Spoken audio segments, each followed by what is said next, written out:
Greetings, listeners and Listenerland. Welcome to St. Louis in Tune with Arnold Stricker and Mark Langston, where we size up current and historic events involving people, places, and things in areas such as the arts, crime, education, employment, faith, finance, food, government, health, history, housing, humor, justice, and sports. We originate from and connect the gateway city to what is happening locally, regionally, nationally, and internationally. How are you today, Mark Langston? I'm fine, but I think you forgot galactically. Oh, galactically, right. Because we're everywhere. I know. And we can get on the Starship Enterprise and away we go. And away we go. Your ears are kind of pointy this morning, so. Are they? Yeah. Oh, yeah. I think the reason Mr. Spock had that can you do that? I cannot do that. Look at this. I can do it. You can do that. Actually, I think you have super glue on those fingers. I'm not. Well, yeah, maybe. What of it? Yeah, some people can do that very easily, and some people, like myself, I have trouble. It took me years to do it. I know. It is a little thing that you have to. And I think when I first started working on it, I was holding them apart until my fingers finally learned. I'd probably have to tape them or something. Yeah. Oh, yeah. Duct tape. I'd say duct tape. There you go. A thought for the day. This is some inspirational words for you, because I am still getting my Return to Civility book back in order. Hard work keeps the wrinkles out of the mind and spirit. Hard work keeps the wrinkles out of the mind and spirit. Good. I think good advice. Yeah, it keeps things smooth and moving along. Yeah. You know, someone who has done a lot of hard work is our guest today. And Linda Green is the founder and advisory director of the St. Louis Academy of Dance. She's a veteran of stage, film, and television, received her training in New York City at Juilliard School of Music and several other places, too numerous to name here. Her professional credits include West Side Story, Finnegan's Rainbow, The Emperor's New Clothes, Hallmark Hall of Fame, The Goldbergs, The Jackie Gleason Show. I love that show. That was a great show. Bang Zoom. And in addition to her position with the National Dance Week, she served as NDW Eastern Missouri Regional Manager at the late 90s. She's a state coordinator for theater rehabilitation for youth, Emmy Award-winning production, and her resume just goes on and on. Linda, welcome to St. Louis in Tune. Well, thank you. It's delightful to be here this morning. Well, you've done a lot of things, which gives you some great credibility for what you're doing with the National Dance Week here in St. Louis. And tell us a little bit about the local organization, but maybe start with the national group. Okay, well, the national group, we come under the umbrella of the National Dance Week Foundation. And I was put in touch with them many years ago, back in 1997, when the celebration to have a week to celebrate dance had kind of fallen to the wayside.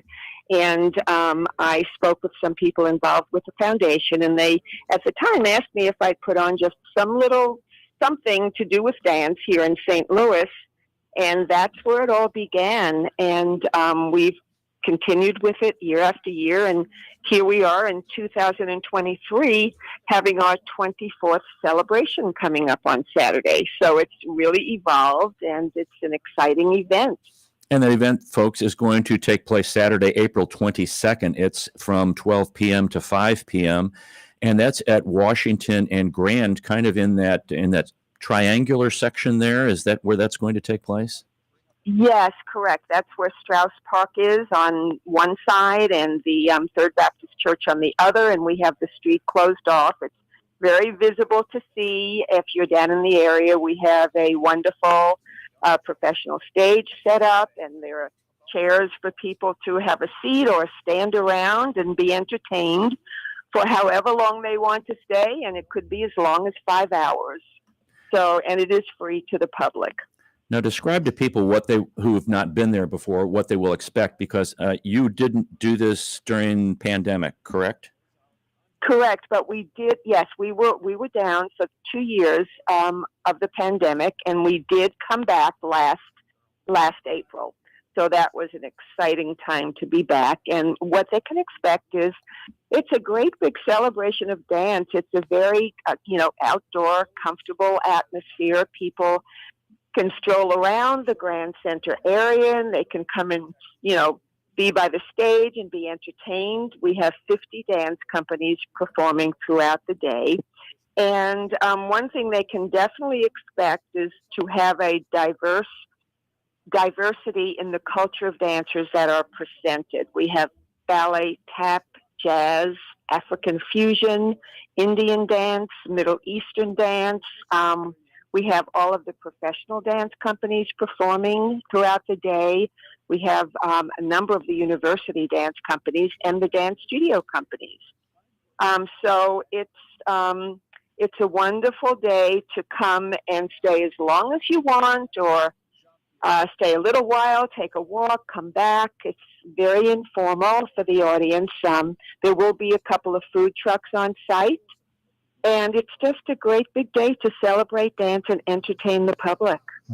And these dance groups, did you go out and solicit groups? Do they submit kind of a resume? I know several of them are very well known, but how do you get about getting the groups together that are going to be performing? That's a good question.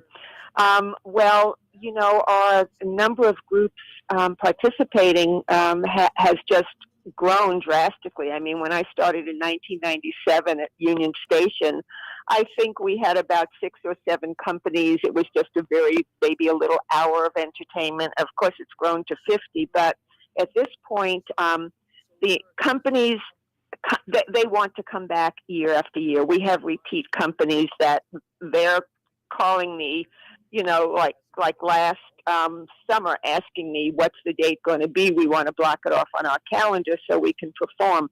The companies that have performed are invited back. We have a max of 50 companies that we can fit into our time frame of the day. And new companies, and this happens every year, that would like to come on board. First, the invited companies are given their time slots. And if I have any that for one reason or the other cannot return, that opens a slot. And then we have an audition process for those that would like to come on board. And that's simply done by, myself and my committee, viewing some of their choreography work. And if they meet the criteria of the quality of dance that we want to present that day, then they're invited to come on board. Now, when you talk about very seldom, I was just going to add that usually if I have 1 or 2 slots open, that would be rare, and it doesn't happen often. So these companies they're very well known. They do a great job, and this is an activity that, man, they want to be involved with annually. So that really speaks well of what you've been doing over the course of this particular program. Oh, yeah. Well, thank you. And yes, they do. And that was, one of my objectives many, many years ago, not only to do something for an organization that supports dance, such as National Dance Week, but I felt there was a great need to unify the dancers of our community. And that was one of my goals, and it makes me feel really good to see that these companies come down, they enjoy the camaraderie that they share, and they're there, they support each other, they applaud each other. So many of them just stay for a good chunk of the day, not just come and go for their performance, but are there, to be part of the day's event, that brings together really our entire dance community, which is a big community in St. Louis. I'm glad you said that, because you hear about chefs in the area, you hear about musicians and the collaboration and how well they get together, and it just seems to be that what you described, it's really no different in the dance community, that everyone supports each other and is encouraging, and I'm sure they cross paths in a variety of different areas. We're talking to Linda Green. She is head of the St. Louis National Dance Week, or I should say National Dance Week St. Louis. They're going to be having an activity April the 22nd, Saturday, from 12 p.m. to 5 p.m. And the next day, there's actually a master class, April the 23rd from 5 o'clock to 6:30. Talk about that, Linda. That's very interesting. Are you still accepting applications for that? We have just a few openings because of, like any other dance studio, and we use the dance studio at Washington University. And, you just want to have a max amount of students in a room so that it could be a comfortable space where everyone is seen. So, but I do have a few openings. The way this began, holding the master class, was a number of years ago. We added to our day of performing to honor select a specific company, to honor them as one that is, very supportive of the community, very supportive of dance, is, pretty much it is at a professional level of dance, and honor them with making them that particular year's honorary dance company for our event. And along with that, we added the master ballet class so that the director of that said company would then present a master class in whatever their dance discipline, was their expertise. And so this year, it is Ballet 314 is being honored as a very community-oriented company. And their director is Robert Poe, is going to give the master class on the 23rd. That's great. That's great. This is Arnold Stricker with Mark Langston of St. Louis In-Tune. Again, we're talking to Linda Green.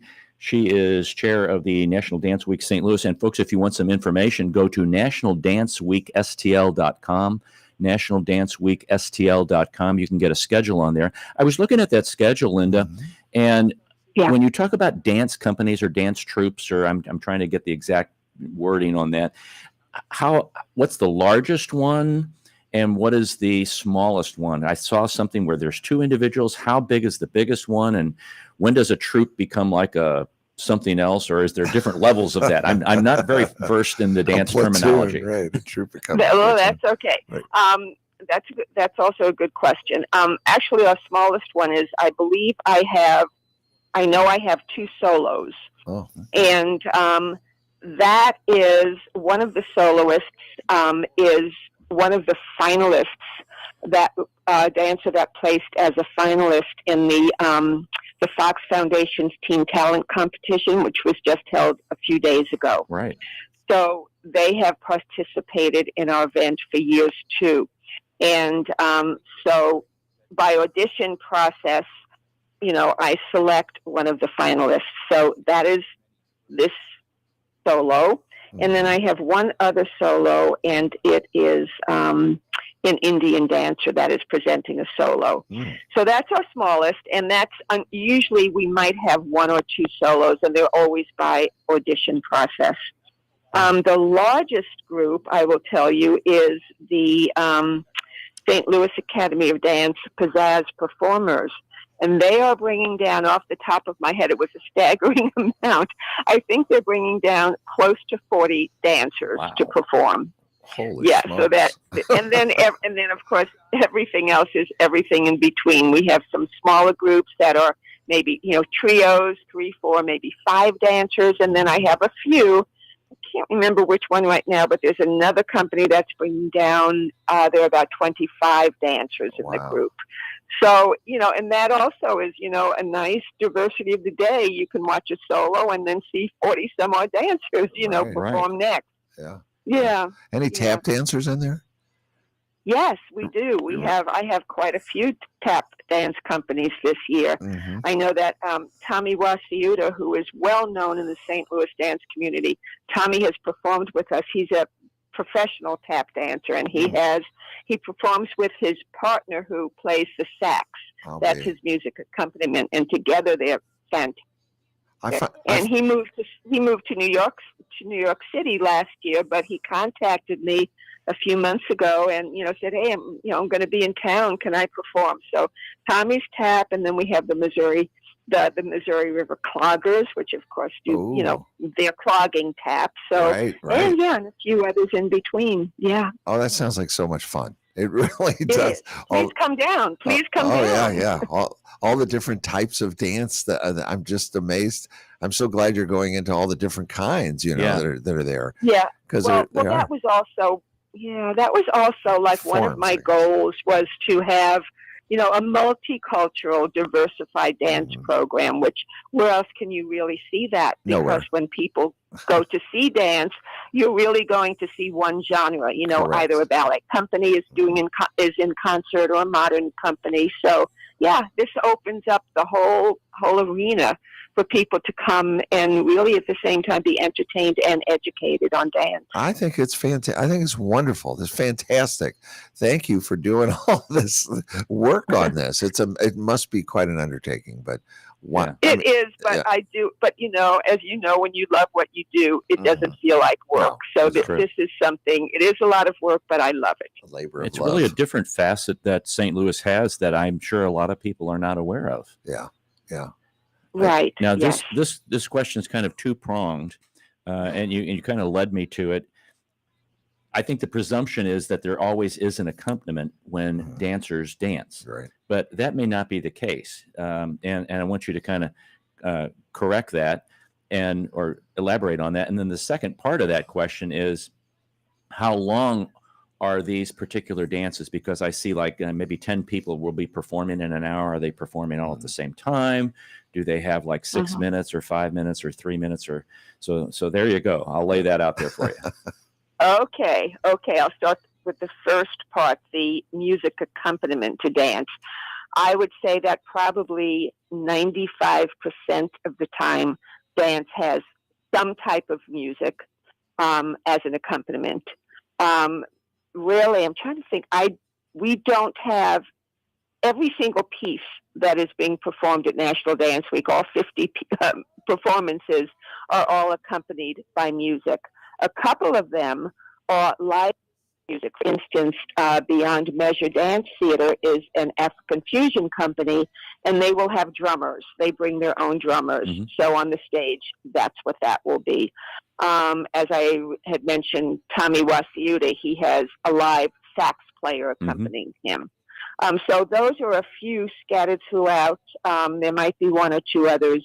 But otherwise, all the others have their recorded music, and we have a professional sound system and tech man, that day that runs, everyone's music. Okay. Once in a while, I have been at some other, over the years, dance performances, and this would be more in tune with a modern dance company. The modern dance discipline. Every once in a while, there will be, instead of music being accompanied, it might be the spoken word. Okay. And that's very fascinating and interesting to watch too. So yeah. And now the second part of your question, refresh me again. How long are some of these? I see sometimes there's 10 of them within an hour. Right. I try to get as close to the timing as I can. Sometimes one overlaps into the next hour by a few minutes, but it's usually pretty close. The average, and people are usually surprised by this, but the average amount of time for a dance routine is between 3 and 4 minutes. I can imagine, because physically it's going to really wear you out. Exactly.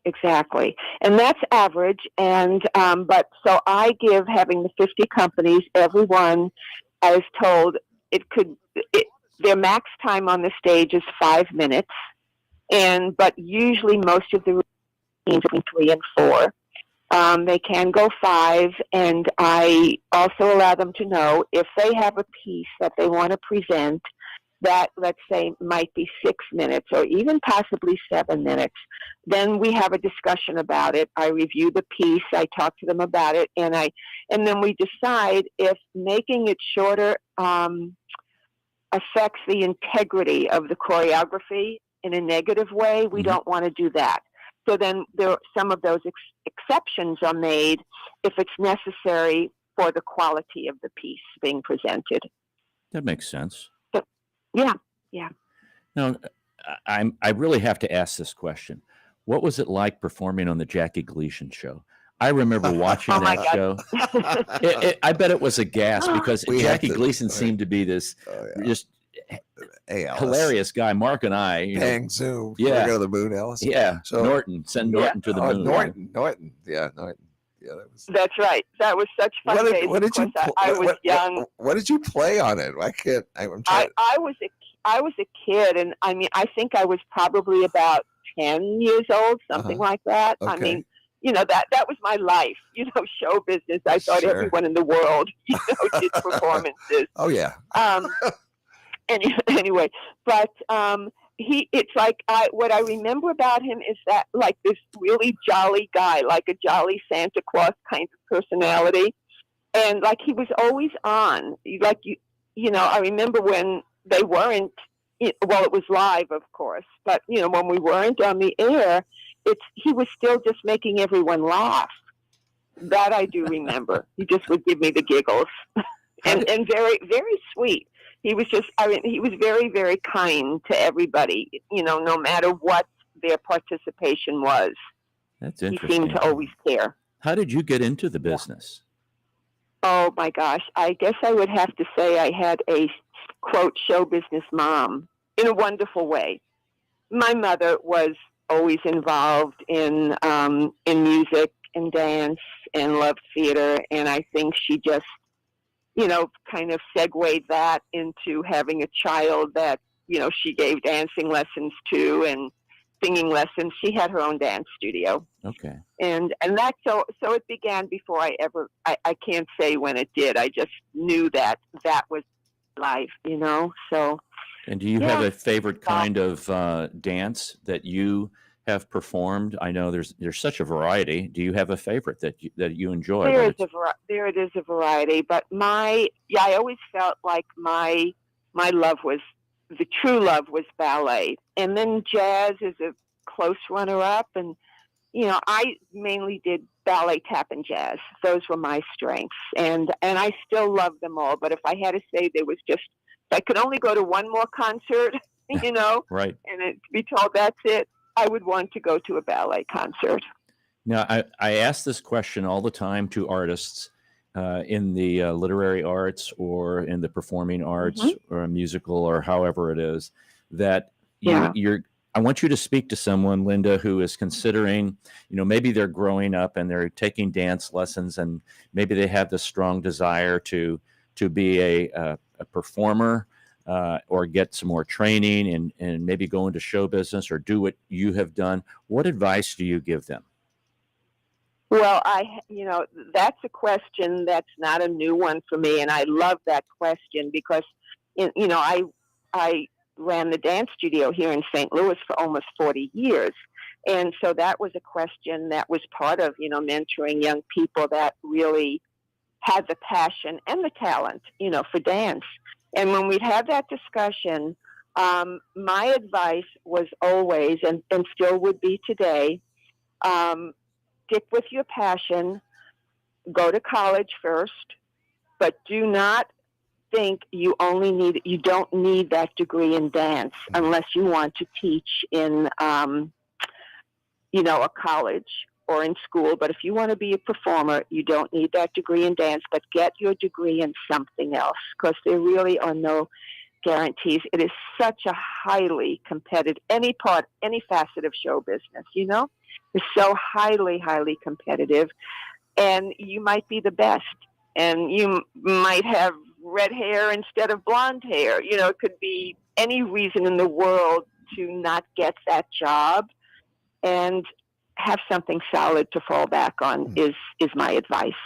That's great. Oh yeah. And I imagine that there are, and dancers don't like to probably hear what I'm even going to say or talk about it, but injuries and things like that that can disrupt a career or maybe even end a career. Right. You have to do warm up, but you have to be physically, fluid in your elasticity and strength and things like that. Oh, yeah. Very athletic. Yeah. Is there like weightlifting and stretching involved or yoga or all of the above or? Yes, pretty much all of the above. The only no is track running because that really affects, the legs. So other than that, yoga, anything is absolutely supported. And the other thing that I would say, being a retired dance studio owner, is that it's very important for young people, and parents should be aware of this when enrolling a child in a dance studio, that if they're going to grow in their dance and stay with it and then be there for their, what I call, the forming years, like 10, 11, 12 and onward, be in a studio that is going to integrate dance injury prevention classes for the students. That's really important for a dancer that's seriously in training, with goals to stick with it. We've been talking so that they have the knowledge, so that they learn the knowledge along with their dance classes. They learn the knowledge of how to prepare themselves, the correct activities they should participate in or not, and how to take care of themselves if they get that little sprained ankle or pulled tendon. Those can be serious things for dancers. Absolutely.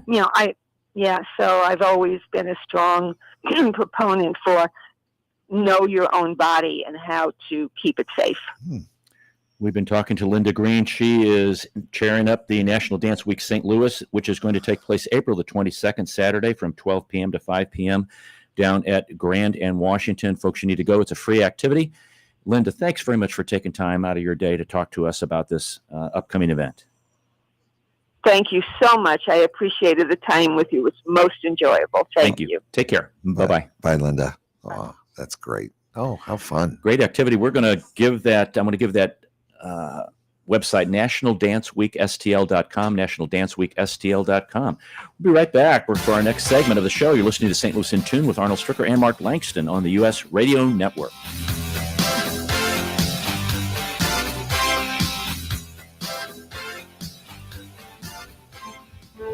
This is Arnold Stricker of St. Louis in Tune on behalf of the Dred Scott Heritage Foundation. In 1857, the Dred Scott decision was a major legal event and catalyst that contributed to the Civil War. The decision declared that Dred Scott could not be free because he was not a citizen. The 14th Amendment, also called the Dred Scott Amendment, granted citizenship to all born or naturalized here in our country and was intended to overturn the U.S. Supreme Court decision on July 9, 1868. The Dred Scott Heritage Foundation is requesting a commemorative stamp to be issued from the U.S. Postal Service to recognize and remember the heritage of this amendment by issuing a stamp with the likeness of the man Dred Scott. But we need your support and the support of thousands of people who would like to see this happen.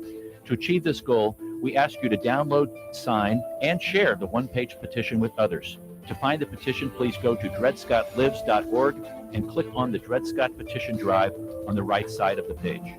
On behalf of the Dred Scott Heritage Foundation, this has been Arnold Stricker of St. Louis in Tune. At St. Louis in Tune, we strive. St. Louis in Tune strives to bring you informative, useful, and reflective stories and interviews about current and historic issues and events that involve people, places, and things. Our topics cover a wide range, such as the arts, crime, education, employment, faith, finance, food, health, history, housing, humor, justice, and even sports. And that's just to name a few. While St. Louis in Tune originates from the Gateway City and covers local topics, we connect to what is going on nationally as well. If you enjoy what you hear, please take time and like and share and subscribe to this show and listen to other previous shows that can be found on our website, STLintune.com. That's STLintune.com. Or on your favorite podcast platform. That's STLintune.com. STLintune.com.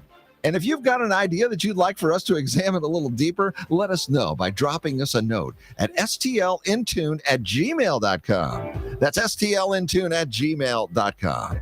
St. Louis in Tune, heard Monday through Friday on the usradionetwork.com and many great radio stations around the U.S. and, of course, right here in St. Louis. Our website again is stlintune.com. We want to hear from you. STLintune.com.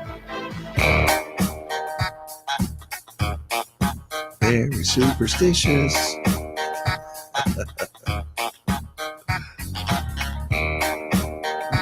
It just seems like mellow time, mellow yellow. Oh, Donovan. You remember the Donovan? Yeah. Wow. He's something. He's still around from what I hear. Didn't he have bouffant hairdo? He did. Yeah. They call me Mellow Yellow. Yeah. That's Mark Langston singing. This is Arnold Stricker listening on St. Louis in Tune. Well, you don't want to take any responsibility for it. Okay. I get it. I actually understand. A lot of these things, Mark, that are going on in the St. Louis area, unless you're looking at the newspaper or these particular groups, or there's a lot of things going on that people can go to that are free. Right. And some of them are just a minimal cost. Yeah, it's not bad at all. I love the fact that there's a lot of different genres, forms of dance, whatever you would call it. Right. That's going on with this. Yeah. I think because I get, if I've got to go to something where somebody's dancing, I admit I get a little fatigue, I guess is a good word, maybe. Well, and seeing the variety would be really good. Because I like tap dancing, and I don't mind watching a ballerina or some ballet once in a while. Right. I mean, that's amazing to me. And right. How do they do that? And then she was talking about some American Indian, I guess, Native American dancing. So that kind of thing. And just who knows what's going on there. Yeah. Yeah. So it sounds like a lot of fun, actually. Yeah. I hope it's great weather, and I'm sure they have a wonderful stage area there. And there's that park. I can't remember the name of that park. But it's that triangle where Jazz St. Louis is kind of down there, and across from Third Baptist Church. And nice little area there. I would think you'd need a stage for tap dancing and things, to make them click and clack. Yeah, and especially there, I think there's some special flooring that they put down or something for that to help with that. And the cloggers, come on, that is always fun to watch cloggers. I mean, so it's great. I mean, there's two. I would love to see both of those, or any of those. I'd like to. So it's kind of fun. That's watching, ethnic dancing from different countries and how they have, what is their national dance? I guess what would the national dance be of the United States? I don't know. But belly dancing too. Have you ever, I know you laugh, but have you ever really appreciated a belly dancer and how they move their when I was a teenager, their bellies? Of course you did. But to see them roll those muscles. Yeah. Oh, give it a try sometime.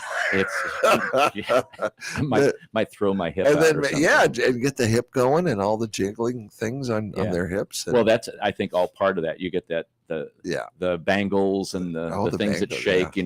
I thought that was a band, the Bangles. Yeah, I'm sure that was too. Yeah. The Bangles, Mr. Bojangles. Oh, now we're really getting into trouble. Wow, this is going the right way. Good. Oh. A lot of different things going on in the area, folks. Check them out. It's important to take advantage of these opportunities and see these groups that are performing. Yeah, whether they be musical. And she mentioned the Teen Talent Contest, and we had talked with them about that. They had their finals, and that's right. Got their somebody's got their $8,000 from the first prize, and then the food trucks. Oh yeah. Oh, who doesn't like a food truck? We were walking by Union Station the other day, and there must have been like 8 food trucks lined up. Yeah, what's wrong with that? Some places say, "Oh, they're gonna take business away from the brick and mortar places," and if there's no brick and mortar places around, and a lot of those places, even if there are, I think it would bring them around and like, "Oh, hey, hon, look, there's a really nice restaurant. We'll have to try that." Right. That's what I think. Yeah. I think it's more is better. Even competition's good. Yeah, I wanted to shift gears a little bit here and talk about our illustrious legislature. Oh gosh. I have bail money if you need it. You think I'm going to get in trouble here? Something. I tell you what. Before I do that, I need to make some announcements. Okay. Please. Festival of Nations. Oh, do we have a date? We have a date. It's good. Returning again to Tower Grove Park in 2023, the weekend of August the 26th and 27th. Oh, write that down. August 26th and 27th. That's the Festival of Nations. All right, we'll be there. Held down at Tower Grove Park. Very. They have a lot of dance and food. And, They're talking about maybe closing Central Drive down, which might be kind of rough. Wow. I hope that doesn't happen. But Wow. Festival of Nations. That actually last year was my first year to. I've heard so much about it over the years, and last year was my first year to go, and it was fun. There's a lot, and it really is. It's a festival of nations. There's just tons of people. Oh yeah, it's just a lot of fun though. Tons of people. Yeah, what a great time. Some things happening in the Webster Groves area. Oh, good. Yeah. They have their Webster on Wheels, which is a bicycle event, and that's going to take place on May the 7th. That's a Sunday. And for more information on that, let's see, where do you go? Okay, they have a schedule. I'm sure you can just kind of plug in on the Goggle search Webster on Wheels. They also have a couple other things happening out there. They're having like a Follow Your Heart Art Festival, and it's going to take place actually April 14th. And these are artists who have to kind of get their art and names in, and then they drop off their artwork April the 21st at McCann and Burr Fine Art Gallery on Lockwood there. Okay. And then there's an art show on April the 22nd, the same day as the Dance Week, and that's from 3 to 5 at McCann and Burr, where people can view that particular art. So that's something there. And then there's a gospel fest that's taking place. Webster's just kind of going crazy here. Well, they have a lot of churches there, don't they? Yeah, this is going to take place. Actually, we're recording this today, April 14th, and it's going to take place today and tomorrow.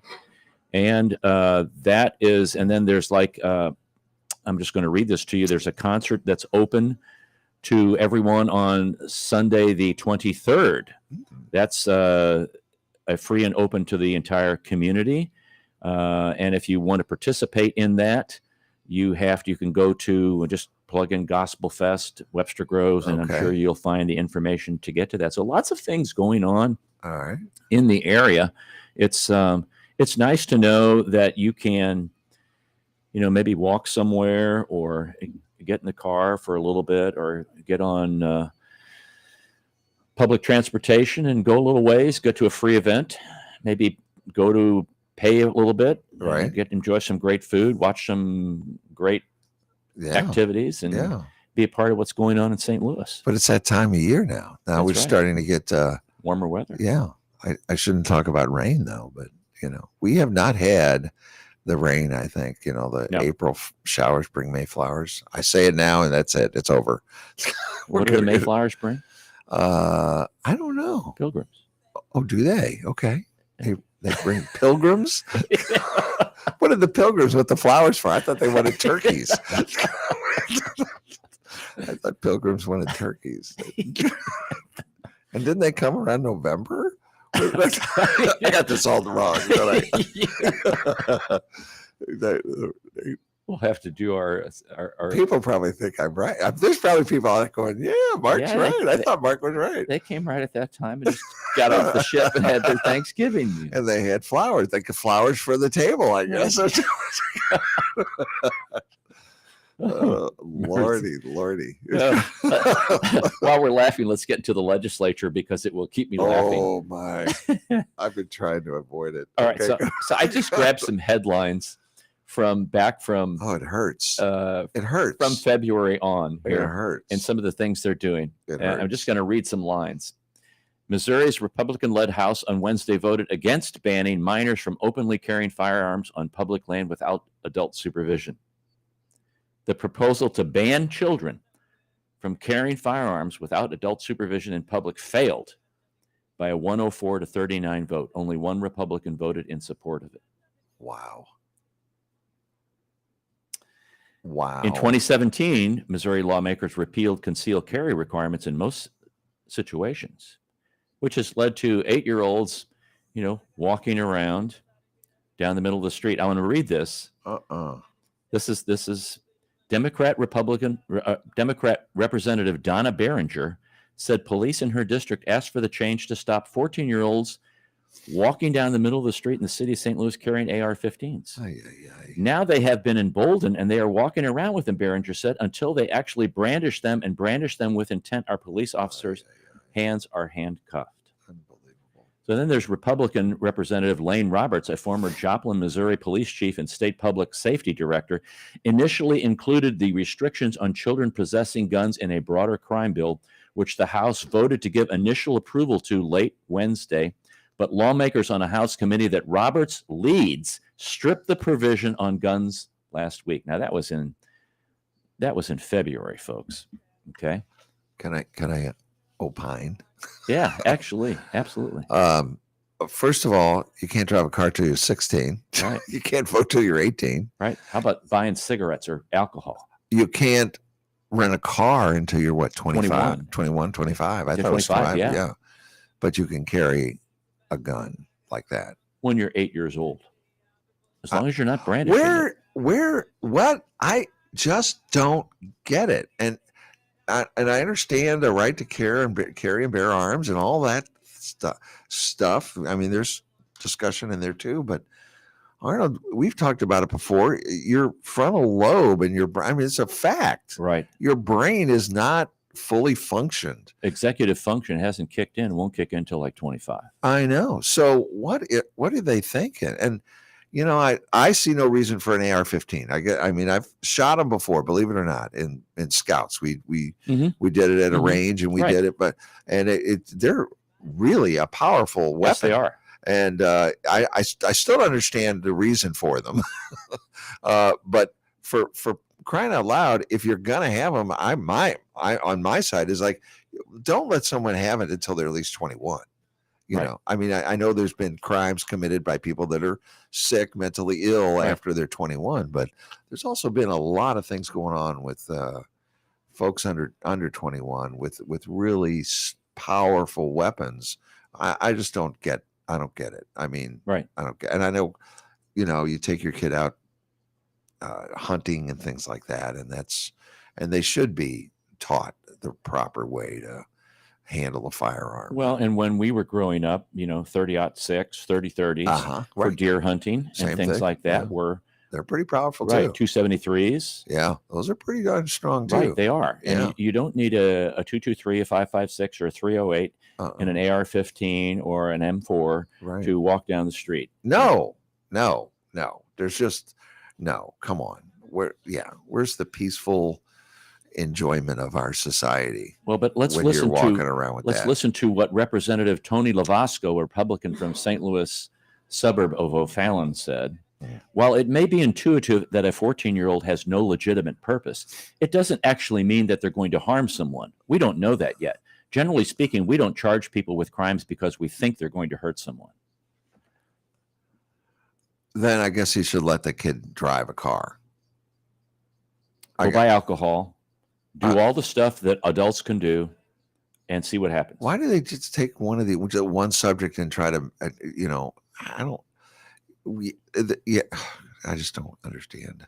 And I'm sorry that we have to label people white, black, because we seem to be getting away from that, but it's now Republican, Democrat. This is I have to believe there's some good Republicans out there. But come on. Right. They're just here's more good legislative news here. All right. Independent School District Superintendent Dale Hurl is concerned lawmakers may prevent his district from going to a 4-day work week in the 2023-2024 school year. This goes completely against local control. Mm-hmm. And so there's some bills, to say, no, you need to stay at a 5-day work week because they're concerned, kids' scores are down and, that's one more day that's out. They're not going to be getting any learning or anything like that.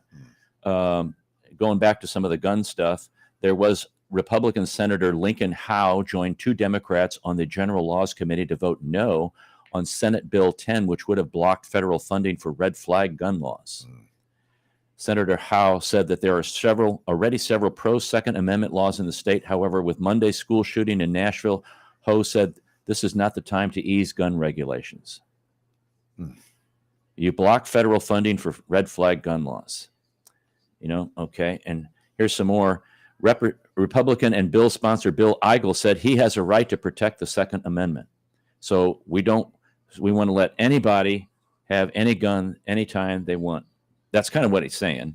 I'm really reading into that. It's almost a Russian mentality: my way or no way.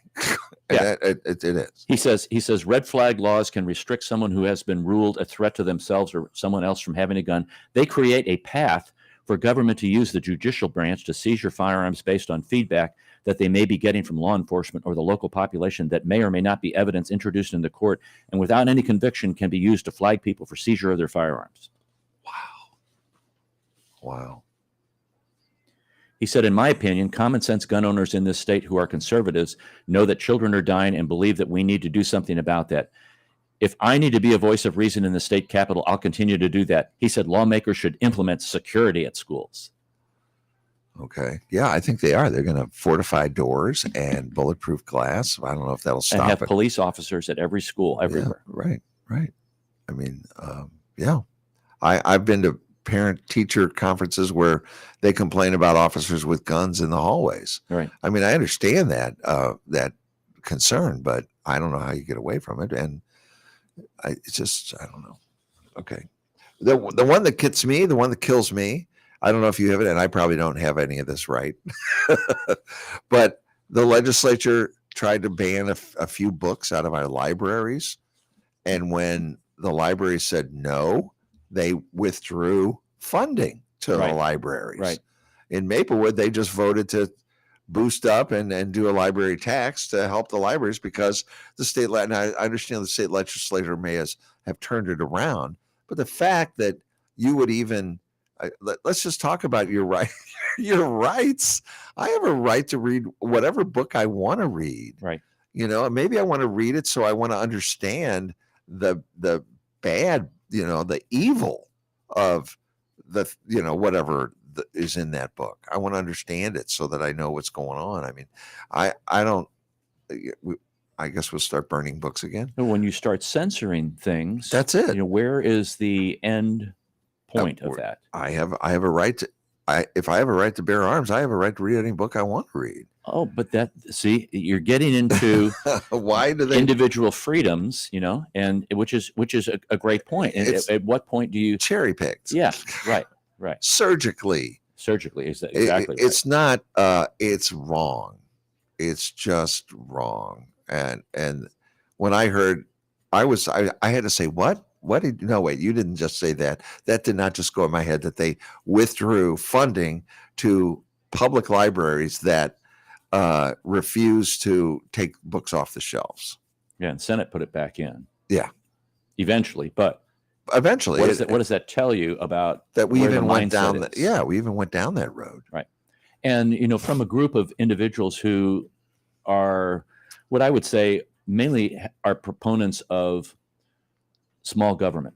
Well, when you start getting state government involved in business, it's kind of like the state taking over the city of St. Louis Police Department again, and all of that. And I'm a big proponent of local control. Oh yeah. And as I know you are. Oh yeah. And there are times when I think the state should intervene, but maybe there's a sunset on it, or it's just to get through this particular crisis. Kind of like when the tornado goes through. Okay, we declare this a state emergency. The state can bring in the National Guard, blah blah blah blah, get all these things built back up. Okay, and then they withdraw. They don't stay there. And or do they come in and help you? Right. I mean, let's just go in and help you. Oh, what a novel approach. Let me give you some resources. Let's talk about it. Let's look at this situation from a different, but here's a task force that is coming in not to tell you what to do or how to do it, but let's just see if we can help you learn how to do it better. Right. Put a couple more eyeballs on the situation, as we say. But to just come, it's that either or. No, there's no in between. It's black and white, but there is gray in there. Right. And they just won't allow gray to be in there. Yeah, politics clouds that, unfortunately. Well, I still believe a two-party system is better than a one. Oh, absolutely. And that there are good people on both sides. Oh. I just keep trying to believe it. We're going to keep educating you folks. Here's our word of the day. Oh, good. Good. Yeah. Quadrivial. Quadrivial. Quadrivial. Quadrivial. Now, quad Mhm. means Quad, four, right? Numerous. and vial or veal comes from the Latin via or way, so a four-way. Ah, And first recorded around the turn of the 15th century, but it means kind of an intersection. I'll use it in a sentence. okay. The complicated quadrivial intersection had caused so many traffic accidents, the city eventually closed it off to cars entirely. Okay. Wow. Quadrivial. Quadrivial. Could you spell that for the class? Quadrivial. Okay. Quadrivial. Quadrivial. Sometimes people say, hey, spell a word with a Q, Yeah. or a Z. Quadrivial. Yeah, that's another good trivia thing. What are words that begin with a Q that don't have a U after them? Ooh, look at you. Wow. All right. Okay. We'll let people think about that one. Yeah. Well, we have a little bit of time left. I've got a couple funnies here, Mark. Oh, I do too. Oh, you do? Yeah. Just give you a couple. Can I? Yeah, you go for it. Okay, here's my first one. National Ex-Spouse Day is today. Why would you ever celebrate the day? Reflects on the positive moments you shared with your ex. So think about the positive things. America's Day celebrates the solidarity of American nations and strengthens our collaboration with them too.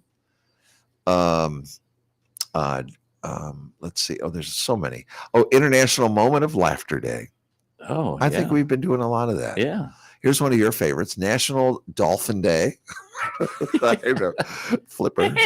Remember Flipper? Yep. Show some love to our favorite social mammals. National Donate a Book Day. Okay. Drop that off at the state capitol. Yeah, so it could be banned. National Fast and Prayer Day. There you go. You Okay. should fast once in a while. All right. National Gardening Day. Now, they've always told me not to garden until after Mother's Day. Right. See, look. Right. Don't plant until after that. Well, this is not, they're not saying that. Yeah. How about this one? National Look Up at the Sky Day. Just don't look at the sun. That would not be good. We were talking about the North Star yesterday, and how to find the North Star. Mhm. You know how to do that? That's you take the end of the Big Dipper Yeah. and you go out from there. Is it Something the like Big that. Dipper or the Small Dipper? Right. Or the Little Dipper? It's a Little Dipper. I think it's the Little Dipper. Okay. I It's could be on the wrong. Little Dipper, right? It's the very last star on the handle. Okay. And then we have National Pecan Day. Whoa. Bake a pie, enjoy butter pecan delight. And we also have National Perfume Day. Let's see, it's Orthodox Good Friday Day. Let's see. There's got to be a few others in here that are fun. Wait, I got another one. I know I've got more. Wait, I think there was some right here. Husband Appreciation Day. That's my favorite. A matter of fact, I've already emailed my wife and told her that there are many words for the amazing man, the partner, the spouse, the hubby, the husband, the hunk. The hunk is my favorite. All right, National Laundry Day.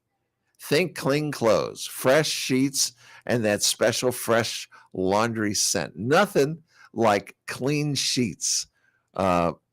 When you first put clean sheets on the bed and then you jump in, at night to go to bed, to go to sleep, there's nothing like clean sheets.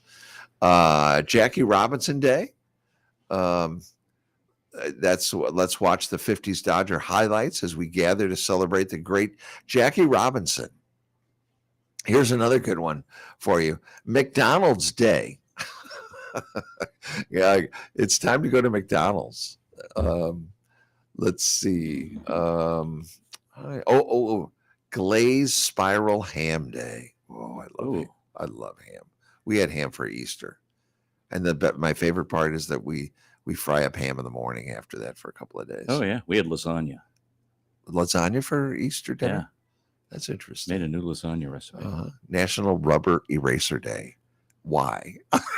I remember. You remember those because there were pink erasers, and then there were the gray ones. That was those rubber ones. The big ones. The big ones. They didn't smear or didn't take the paper off your paper. No, but when they got hard, they were worthless. Yeah. One Boston Day, Purple Up Day.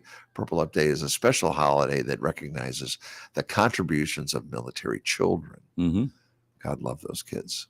They put up with moving around and everything else. How about this? I'll close on this last one here and then throw it. Well, wait, there's Titanic Remembrance Day. I guess this is when they didn't it? I guess the Titanic Saturday is when the Titanic sank. And that's Sucks Day. It's okay to wear a long face on this day because that Sucks Day. Okay. That's all I got. We got about 5 minutes or maybe less. I will end with this joke. Oh, all right, go. 2 little boys were at a wedding when one of them leaned over to the other and asked, "How many wives can a man have?" His friend answered, 16. Ooh. 4 better, 4 worse, 4 richer, 4 poorer. Oh, of course. Wow. That is terrible.